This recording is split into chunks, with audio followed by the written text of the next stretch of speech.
Welcome to Asman IAS. Let's start current affairs for 8th July.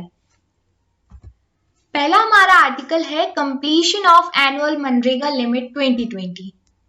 क्या कहा जा रहा है यहाँ पे कि मनरेगा के तहत जो एम्प्लॉयमेंट दिया जाता है तो हमारे कंट्री में at least 1.4 lakh poor rural house holds जो हैं वो अपने 100 डेज ऑफ वर्क की कोटा को अभी तक कंप्लीट कर चुके हैं. यानी कि जो कि पूरे साल भर में 100 डेज दिए जाते हैं वो आधे साल में ही कंप्लीट हो चुके हैं. तो आगे का जो बचा हुआ साल है उसमें काफी सारी प्रॉब्लम्स फेस करने की प्रोबेबिलिटी यहाँ पे बन रही है, क्योंकि अब 100 डेज कंप्लीट हो गए हैं तो बाकी के 6 मंथ जो बचे हुए हैं उसमें उन्हें काम नहीं मिलेगा. Over 23 lakh house holds have already completed 60 days of work. Chhattisgarh has the highest rate among the states. तो स्टेट्स में जो फर्स्ट रैंक है वो छत्तीसगढ़ की, यानी यहाँ के सबसे ज्यादा एम्प्लॉयज ने 100 डेज कंप्लीट कर लिए हैं. अब क्या इश्यूज आएंगे इसको लेकर? देखिए, कोविड-19 पैंडेमिक, इसके चलते क्या हुआ, लॉकडाउन लग गया. 3 मंथ से लॉकडाउन लगा हुआ है, जिसके तहत बहुत सारे जो वर्कर्स हैं वो अपने अपने होम टाउन्स में, होम स्टेट में माइग्रेट कर गए हैं और उन्हें जो एम्प्लॉयमेंट दूसरे सेक्टर से मिलता था उसकी वजह उन्होंने मनरेगा के तहत मिलने वाले वेजेस को ज्वाइन कर लिया. अब 90 डेज से भी ज्यादा टाइम हो चुका है लॉकडाउन लगे हुए, तो उनके 100 डेज ऑलमोस्ट कंप्लीट हो चुके हैं. अब यहाँ पे जो है डिमांड वर्क की वो भी काफी ज्यादा बढ़ गई है. क्यों? क्योंकि जैसा कि अभी हमने बात की, कंस्ट्रक्शन सेक्टर में, मैन्युफैक्चरिंग सेक्टर में जहां वो पहले काम करते थे वो सारी चीजें अभी बंद पड़ी हुई हैं, जिसकी वजह से उनके पास सिर्फ एक ही सहारा दिखाई दे रहा है, वो है मनरेगा. मॉनसून सीजन में जो वर्क की डिमांड है वो काफी ज्यादा रहती है लोगों के पास, और मॉनसून सीजन में ही लॉकडाउन है और कोई वर्क उन्हें नहीं मिल पा रहा है. ऐसा एक्सपेक्ट किया जा रहा है कि दिसंबर तक और भी ज्यादा बेकार सिचुएशन बन सकती है विमेन, एल्डरली और काफी सारे डिसेबल्ड लोगों के लिए, क्योंकि उस समय एग्रीकल्चरल वर्क भी ओवर हो जाता है. मतलब खेतों में काम करने वाले जो लोग हैं उन्हें दिसंबर मंथ में काम नहीं मिलता है. जब उस समय उन्हें काम नहीं मिलेगा तो उनके पास एक सहारा होता है मनरेगा. वो ये जो 100 डेज है उनमें से कुछ दिन अपने दिसंबर मंथ के लिए बचा के रखते हैं. अब क्योंकि दिसंबर से पहले ही उन्होंने अपने 100 डेज कंप्लीट किए हुए, तो उस समय उन्हें काफी सारी परेशानियों का सामना करना पड़ सकता है. स्कीम को एक्सपेंड करने की मांग की जा रही है. ये एक सॉल्यूशन हो सकता है ताकि लोगों को ज्यादा से ज्यादा प्रॉब्लम ना उठानी पड़े. अब यहाँ पे जो मनरेगा स्कीम है उसमें एक प्रोविजन किया गया है कि इस स्कीम को 100 से 150 डेज के लिए एक्सटेंड किया जा सकता है अगर किसी भी स्टेट में या किसी पर्टिकुलर जगह पे सूखा या फिर किसी नेचुरल डिजास्टर की प्रॉब्लम आती है. तो अब हमें पता है कि कोविड-19 जो है वो एक तरह से नेशनल डिजास्टर ही बन चुका है, तो फिर यहाँ पे 100 से 150 डेज तक इसे एक्सटेंड करने की मांग बढ़ रही है. जो लिमिट है उसमें भी चेंज किया जाना चाहिए. अभी तक जो लिमिट है वो पर हाउस होल्ड के अकॉर्डिंग है. अगर लिमिट को पर एडल्ट इंडिविजुअल किया जाता है तो घर में जितने लोग हैं उनमें से एटलीस्ट कुछ लोगों को काम मिल जाएगा. वेजेस को इंक्रीज करने की भी मांग की जा रही है. अभी तक जो मिनिमम वेजेस है वो 200 पर डे है, उसको इंक्रीज करके 600 तक ले जाने की मांग की जा रही है. जबकि यहाँ लिखा हुआ है कि मोस्ट ऑफ द स्टेट्स ऐसे हैं जहां पर 200 जो पर डे का है मिनिमम वेज वो भी फुलफिल नहीं किया जाता है, तो 600 तो पॉसिबल ही नहीं है. यहाँ पे गवर्नमेंट इनिशिएटिव्स क्या क्या हुए अभी तक? देखिए, इस प्रॉब्लम को उभारने के लिए गवर्नमेंट ऑलरेडी कह चुकी है कि मनरेगा के तहत जो वर्कर्स रजिस्टर्ड हैं उन सभी को एवरेज 2000 रुपीज जो है वो दिए जाएंगे, उसका हाइक दिया जाएगा. साथ ही साथ हमने कुछ दिन पहले बात की थी गरीब कल्याण रोजगार अभियान के बारे में. ये माइग्रेंट वर्कर्स के लिए चलाई गई स्कीम है गवर्नमेंट के द्वारा. मध्य प्रदेश, राजस्थान, झारखंड, उड़ीसा, बिहार और उत्तर प्रदेश में ये स्कीम चलाई जा रही है. इसके अंतर्गत प्रावधान किया गया है 125 days of employment to migrants, यानी लॉकडाउन के दौरान जो भी माइग्रेंट्स अपने शहर में वापस आ गए उन सभी को यहाँ पे रोजगार प्रोवाइड किया जाएगा. अब हम बात करेंगे मनरेगा के बारे में। Mahatma Gandhi National Rural Employment Guarantee Act, जिसे पहले नरेगा कहा जाता था, बाद में इसमें एमजी यानी महात्मा गांधी भी जोड़ दिया गया है। ये एक्ट पास हुआ था 2005 में एम्प्लॉयमेंट जनरेशन और सोशल सिक्योरिटी को इंश्योर कराने के लिए। लेकिन ये फोर्स में कब से आया? 2 फरवरी 2006 से, जो कि 200 बैकवर्ड डिस्ट्रिक्ट्स में चलाया जा रहा है। ये जो स्कीम है मिनिस्ट्री ऑफ रूरल डेवलपमेंट के अंतर्गत काम करती है। पहली बार ये एक्ट प्रपोज किया गया था 1991 में पीवी नरसिम्हा राव के द्वारा। मोस्ट इंपॉर्टेंट फैक्ट है, याद कीजिएगा, पीवी नरसिम्हा राव के द्वारा 1991 में सबसे पहले इसकी पहल की गई थी। इसका जो मेन ऑब्जेक्टिव है वो यही है कि साल में 100 डेज का एम्प्लॉयमेंट प्रोवाइड करना एडल्ट मेंबर्स को किसी भी house hold, rural house hold के, जो कि पब्लिक वर्क करने में स्किल्ड हों, यानी कि मजदूरी वाला काम कर सकें। It is one of the largest work guarantee programs in the world. विश्व में सबसे बड़ा वर्क गारंटी प्रोग्राम है ये। आइए बढ़ते हैं अगले आर्टिकल की ओर। Consider the following statements regarding National Highway Authority of India NHAI. First statement यहाँ पे दिया गया है, National Highway Authority of India was set up under NHAI act 1998। Second है, it is under the administrative control of Ministry of Road Transport and Highways. Third है, it has been entrusted with the National Highways Development Project along with other minor projects for development, maintenance and management. तो इनमें से कौन कौन से option सही है, statement सही है? देखिए, सेकंड बिल्कुल सही है, थर्ड बिल्कुल सही है, लेकिन क्या फर्स्ट वाले में आपको डेट याद है? 1998 इज करेक्ट और नॉट? Absolutely not. यहाँ पे जो नहाई का सेटअप है वो हुआ था 1988 में, ना कि 1998 में। तो हमारा फर्स्ट स्टेटमेंट यहाँ पे गलत हो जाता है। तो सही आंसर क्या होगा? Option C, only 2 and 3। क्यों हम आज नहाई की बात कर रहे हैं, डिटेल में बात करते हैं। नहाई जो है वो 1988 में सेटअप हुआ था, जबकि जो नेशनल हाईवेज डेवलपमेंट प्रोजेक्ट है उसकी शुरुआत हुई थी 1998 में। ये क्या करता है? एनएचडीपी काफी सारे जो अपग्रेडेशन प्रोजेक्ट हैं, रिहैबिलिटेशन प्रोजेक्ट हैं, उन सभी को देखता है। अब रिसेंटली न्यूज में इसलिए है कि नहाई ने डिसाइड किया है कि वो परफॉर्मेंस असेसमेंट और हाईवेज की रैंकिंग पे फोकस करेगा, यानी कि रैंकिंग दी जाएंगी इसके द्वारा परफॉर्मेंस के बेसिस पे। तो किस बेसिस पे रैंकिंग दी जाएंगी? The assessment activity majorly intend to improve the quality of roads. तो मेन फोकस होगा क्वालिटी ऑफ रोड्स के इम्प्रूवमेंट पे। अब ये जो असेसमेंट है वो 3 मेन कैटेगरीज में डिवाइड की गई है। हाईवे एफिशिएंसी 45% फोकस होगा हाईवे एफिशिएंसी पे, हाईवे सेफ्टी पे 35% और यूजर सर्विसेज 20%। ये 3 मेन कैटेगरीज हैं जिनके बेसिस पे रैंकिंग दी जाएगी।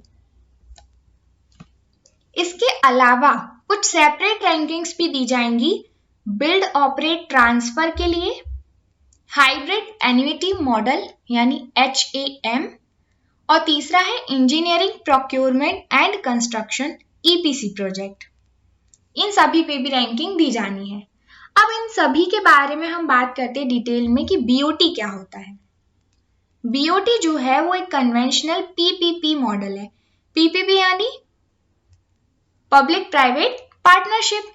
तो यहाँ पे क्या होता है कि एक प्राइवेट पार्टनर को गवर्नमेंट चूज करेगी जो कि रिस्पॉन्सिबल होगा किसी भी हाईवे या रोड्स को डिजाइन करने, बिल्ड करने, ऑपरेट करने ड्यूरिंग द कॉन्ट्रैक्टेड पीरियड।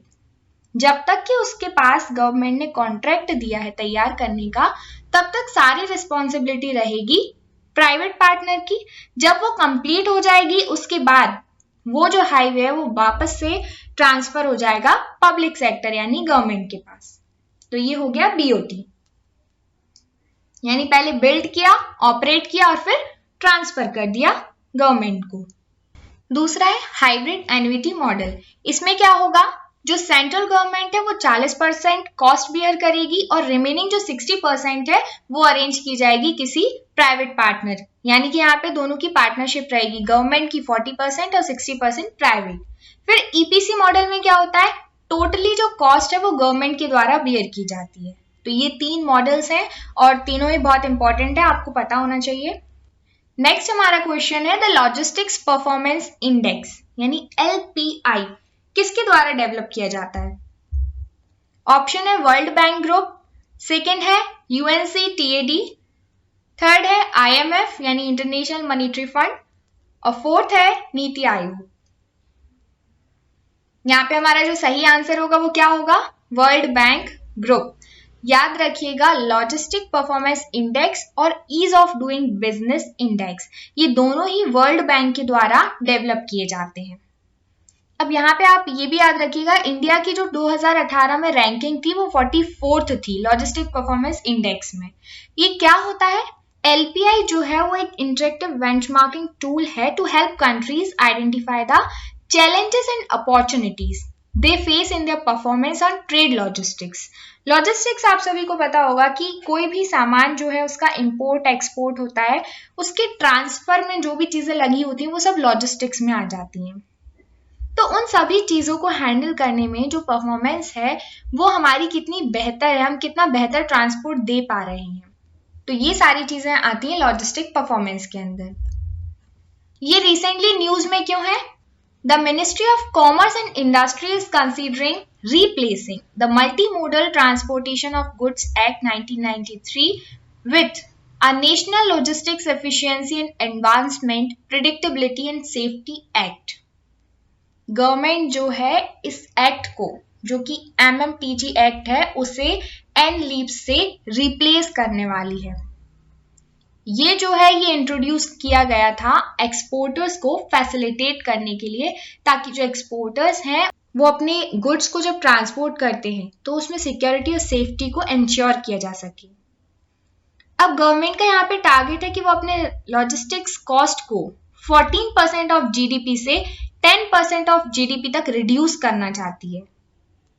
तो इसका इफेक्टिव इम्प्लीमेंटेशन जो है वो हेल्प करेगा ट्रेड और enhance support competitiveness, improve India's ranking in logistics performance index and ease of doing business। तो इसकी वजह से काफी सारी अच्छी फैसिलिटीज हमें मिल पाएंगी ताकि जो इंपोर्ट और एक्सपोर्ट है, ट्रेड है, उसमें और ज्यादा इफेक्टिव कॉम्पिटिटिवनेस लाई जा सके और सेफ्टी को इंश्योर किया जा सके। अगली न्यूज की ओर बढ़ते हैं। The centre on Sunday blocked 40 websites linked to pro-Khalistan group 6 for Justice for a campaign for registering supporters for its cause under the Unlawful Activities Prevention Amendment Act। यानी कि सेंट्रल गवर्नमेंट ने ऐसी 40 websites को block कर दिया है जो कि प्रो खालिस्तान ग्रुप से जुड़ी हुई थी। अब यहाँ पे हमारे लिए न्यूज इतनी इंपॉर्टेंट नहीं है कि गवर्नमेंट ने ब्लॉक किया, लेकिन हमारे लिए ये इंपॉर्टेंट है कि खालिस्तान मूवमेंट क्या है, और साथ ही साथ हम बात करेंगे ब्लू स्टार मूवमेंट पे भी। ठीक है, यहाँ पे आप एक बात याद रखिएगा, ministry of electronics and information technology MITI ये जो है ये नोडल अथॉरिटी होती है इंडिया में साइबर स्पेस को मॉनिटरिंग करने के लिए, और जो भी अनलॉफुल एक्टिविटीज हो रही हैं, कैंपेन्स चल रहे हैं सोशल मीडिया पे, इन सभी पे इसकी नजर होती है ताकि क्या ब्लॉक करना है, क्या चलने देना है, इस चीज का ध्यान रखा जा सके। बात करते हैं खालिस्तान मूवमेंट की।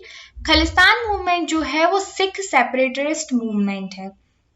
ये लोग डिमांड करते आ रहे हैं शुरू से ही कि एक अलग से स्टेट होना चाहिए जिसका नाम है खालिस्तान, यानी कि land of Khalsa, Punjab region में होना चाहिए, जो कि सिख का होमलैंड है। यानी कि एक अलग स्टेट, अलग रीजन की डिमांड की जा रही है, लैंग्वेज के बेसिस पे और सिख कम्युनिटी के बेसिस पे। काफी सारे एक्सपर्ट्स का मानना है कि जो खालिस्तान मूवमेंट है ये इंडिया की जो इंडिपेंडेंस हिस्ट्री है उस समय से चला आ रहा है। 1947 में इंडिया जो है वो इंडिपेंडेंस हो गया था, आजाद हो गया था, लेकिन ये जो इंडिपेंडेंस था, ये जो आजादी थी, वो पंजाब में सिख लोगों के लिए यूनिफॉर्म नहीं थी। पार्टीशन के दौरान क्या हुआ, काफी सारा रीजन जो है वो इंडिया में था और कुछ रीजन जो है वो पाकिस्तान में था, जिसकी वजह से कई सारे सिख लोगों को अपनी पूर्वजों की जमीन और काफी सारी चीजें छोड़कर पाकिस्तान से इंडिया आना पड़ा और कुछ लोगों को इंडिया से पाकिस्तान भी जाना पड़ा। तो उस वजह से तब से ही पंजाबी सूबा मूवमेंट, एक अलग से पंजाबी राज्य बनाने की डिमांड चली आ रही है। धीरे धीरे ये जो मूवमेंट है इसकी डिमांड काफी ज्यादा बढ़ गई। ये पंजाबी रीजन से नॉन पंजाबी रीजन तक लिंग्विस्टिक बेसिस पे इसको और ज्यादा बल मिला, यानी कि जो भी पंजाबी बोलने वाले रीजन्स है उन सभी को ये अपने में मिलाना चाहते थे। और फिर अकाली दल नाम का एक ग्रुप बनाया गया, पॉलिटिकल ग्रुप, जो ये डिमांड कर रहा है कि एक सेपरेट पंजाबी स्टेट होना चाहिए बेस्ड ऑन लैंग्वेज। ओके, ये जो मूवमेंट है 1966 में पंजाब, हरियाणा और चंडीगढ़ लैंग्वेज के बेसिस पे स्टेट बनाए गए इसी मूवमेंट के रिजल्ट में 1966 में। फिर 1980s के टाइम पे जो खालिस्तान मूवमेंट है इनकी डिमांड जो है वो और भी ज्यादा स्ट्रांग हो गई। ये जो ग्रुप है और ज्यादा हाईलाइट हो गया और इसका नाम खालिस्तान मूवमेंट रखा गया 1980s में। अब इंडियन गवर्नमेंट जो है वो पंजाब से काफी सारी कंट्रोवर्सीज भी चली आ रही हैं, जैसे रावी और ब्यास नदी के पानी के बंटवारे को लेकर काफी सारी सरकार और पंजाब स्टेट के बीच में कंट्रोवर्सीज चली आ रही हैं। फिर उसके बाद जो जर्नैल सिंह भिंद्रनवाला ये जो थे, ये दमदमी टकसाल इस दल के नेता थे, जो लीडर थे वो एक एक्सट्रीमिस्ट सिख लीडर थे। ये धीरे धीरे इनका वर्चस्व जो है वो बढ़ने लगा और इन्होंने खालिस्तान मूवमेंट को एक एक्सट्रीमिस्ट मूवमेंट के तौर पर बदल दिया और ज्यादा इन्होंने उसे स्ट्रॉन्ग कर दिया। साथ ही हम बात करेंगे ऑपरेशन ब्लू स्टार क्या है। देखिए, जब कोई भी चीज बहुत ज्यादा बढ़ जाती है तो उसे कंट्रोल करना बहुत जरूरी हो जाता है। तो उसी तरह से खालिस्तान मूवमेंट को कंट्रोल करने के लिए ऑपरेशन ब्लू स्टार चलाया गया था। खालिस्तान मूवमेंट जैसे ही काफी ज्यादा वायलेंट होने लगा तो इसमें कई सारे टेररिस्ट इंसिडेंट्स भी हुए पंजाब में और टेररिज्म पंजाब में काफी बढ़ गया। जर्नैल सिंह की बहुत ज्यादा पॉपुलैरिटी बढ़ गई। ये एक गवर्नमेंट के लिए एक चैलेंज के रूप में सामने आ गया। इस सिचुएशन को कॉम्बैट करने के लिए गवर्नमेंट ने ऑपरेशन ब्लू स्टार चलाया 1 से 3 जून 1984 में। इसके तहत क्या किया गया, पंजाब में जो रोड ट्रांसपोर्ट और एयर सर्विसेज थी वो कंप्लीटली बैन कर दी गई और गोल्डन टेम्पल में जो सप्लाई वाटर और इलेक्ट्रिसिटी का जो सप्लाई था वो भी कट कर दिया गया। ये सारी बेसिक एमेनिटीज को कट किया गया ताकि वो जो है मूवमेंट जो है वो अपनी जड़ें छोड़ दे और कंट्रोल में आ जाए। लेकिन 6 जून 1984 में एक काफी बड़ा कैंपेन हुआ इंडियन आर्मी के साइड से। गोल्डन टेम्पल में ये गए और जो जर्नैल सिंह थे उनको मार दिया गया। फिर जून 7, 1984 को गोल्डन टेम्पल जो था वो कंप्लीटली इंडियन आर्मी के कंट्रोल में आ गया क्योंकि जर्नैल सिंह जो थे वो मर चुके थे अभी। ऑफिशियल स्टैटिस्टिक्स के अकॉर्डिंग कहा जाता है कि इस ऑपरेशन में लगभग 83 इंडियन आर्मी के सोल्जर्स मारे गए थे और 249 सोल्जर्स जो थे वो काफी ज्यादा इंजर्ड हो चुके थे, जबकि साथ ही साथ 493 टेररिस्ट और जो कॉमन पीपल थे उनको भी अपनी लाइफ से हाथ धोना पड़ा था। तो ये था ऑपरेशन ब्लू स्टार जो कि खालिस्तान मूवमेंट को कॉम्बैट करने के लिए चलाया गया था। तो क्वेश्चंस यहां से बन सकते हैं, आपको ये चीज याद रखना है। नेक्स्ट हमारा क्वेश्चन है, Kuwait national assembly has approved the draft expatriate quota bill, consider the true statement regarding the bill. Kuwait की नेशनल असेंबली ने एक बिल अप्रूव किया है जिसे ड्राफ्ट एक्सपेट कोटा बिल कहा जा रहा है। स्टेटमेंट फर्स्ट है, Indians should not exceed 15% of the population and if it is enacted into law over 8 lakh Indians could be forced out of Kuwait. Next statement है, Kuwait is the top source of remittance for India.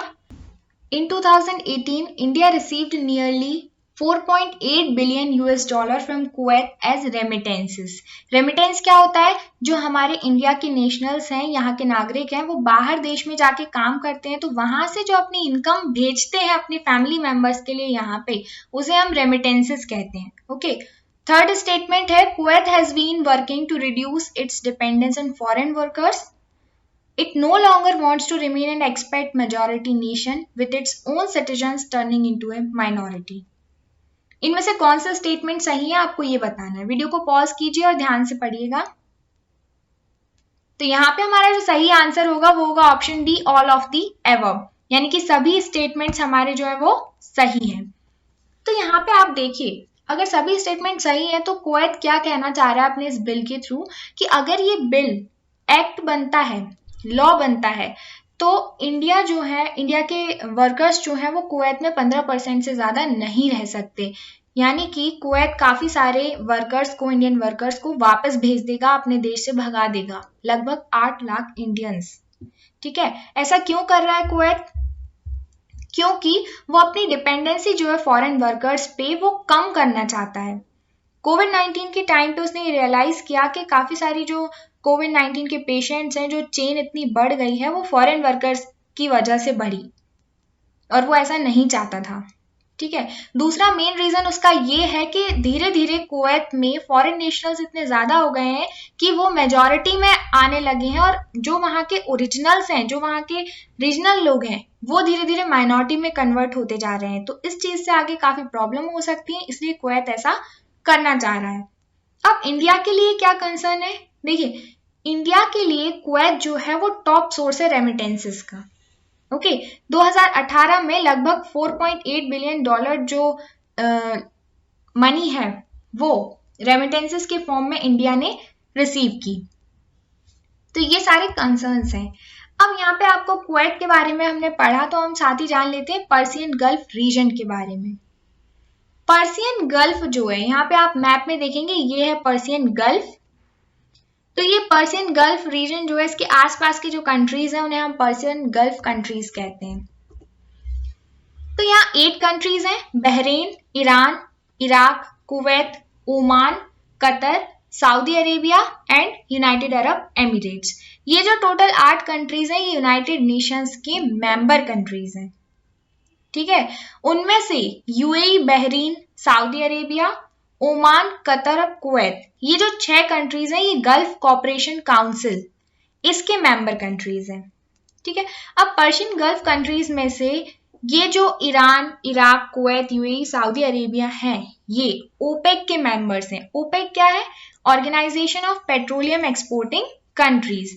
इसके member होने की वजह से यहाँ से सबसे ज्यादा जो है पेट्रोलियम को एक्सपोर्ट किया जाता है। ठीक है, लेकिन जो मेजर प्रोड्यूसर्स हैं क्रूड ऑयल और नेचुरल गैस के, there is a community of interest among these countries. The community of interest has given rise to their own prosperity and subsequently economic political entanglements among them. तो ये problems face करी जा रही हैं। अब यहाँ पे आप मैप में क्लियरली देख सकते हैं कि पर्सियन गल्फ है, इसके बाहर ये ईरान है, इराक, ये कुवैत, सऊदी अरेबिया, यूएई, ये बहरीन। बहरीन जो है वो देखिए पूरी तरह से पर्सियन गल्फ के अंदर है, इसकी कैपिटल है मनामा। ओके, यहाँ पे यूएई, ये ओमान है, ओमान की कैपिटल है मस्कट। अब यहाँ पे आप देखेंगे ये है पर्सियन गल्फ और ये है गल्फ ऑफ ओमान। इन दोनों गल्फ को जो जोड़ने वाली स्ट्रेट है वो है स्ट्रेट ऑफ हॉर्मुज। एमपीपीएससी में कई बार पूछे गए हैं गल्फ और स्ट्रेट पे क्वेश्चंस, तो आपको याद रखना है पर्सियन गल्फ और गल्फ ऑफ ओमान, इन दोनों के बीच में ये है कनेक्टिविटी जो कराती है वो है straight of Hormuz. Okay, last हम बात करेंगे, ये न्यूज बहुत ज्यादा इंपॉर्टेंट नहीं है, बस आपको याद रखना है कि महाराष्ट्र गवर्नमेंट ने एक पोर्टल लॉन्च किया है जिसका नाम है महा जॉब्स। उन जॉब सीकर्स और एम्प्लॉयर्स के लिए जो कि कोविड-19 सिचुएशन की वजह से काफी ज्यादा इकोनॉमिक लॉस फेस कर रहे हैं। ठीक है, इसमें 17 आइडेंटिफाइड सेक्टर्स हैं जो कि गवर्नमेंट ने आइडेंटिफाई किए हैं, जिनमें इंजीनियरिंग, लॉजिस्टिक्स, केमिकल्स, ये सेक्टर्स हैं। ठीक है, for selecting jobs across 950 trades mainly for local youth, तो mainly youths के लिए है। ओके, अब सेम टू सेम इसी तरह ये जो है ये महाराष्ट्र इंडस्ट्रियल डेवलपमेंट कॉर्पोरेशन द्वारा डेवलप किया गया पोर्टल महाजॉब्स, लेकिन उसी तरह से नेशनल लेवल पे इंडिया का नेशनल कैरियर सर्विस प्रोजेक्ट जो है ये भी चल रहा है। ये बनाया गया है ministry of labour and employment के अंतर्गत, जो कि एक जो गैप है जॉब सीकर्स और एम्प्लॉयर्स के बीच में उसको ब्रिज करने का काम करेगा, उसको फिलअप करने का काम करेगा। तो ये थी आज की हमारी डिस्कशन। जुड़े रहिए हमारे साथ डेली न्यू करंट अफेयर्स के लिए, और अगर आपने चैनल को लाइक शेयर सब्सक्राइब नहीं किया है तो अभी कीजिएगा। Thank you so much.